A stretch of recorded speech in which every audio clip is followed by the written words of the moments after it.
How to enable filter keywords on TikTok mobile. Hello guys, in today's video I'm gonna show you how to enable filter keywords on TikTok mobile. First then open TikTok and then click profile and now click the three lines in top corner, and after you click on it click settings and privacy, and now just click privacy and scroll down until you find the comments and click on it, and here you will find that filter keywords.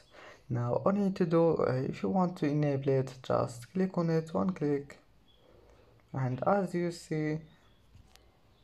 And that's it for today's video. If you like this video, don't forget like and subscribe, and thank you for watching this video until the end, and see you in the next video.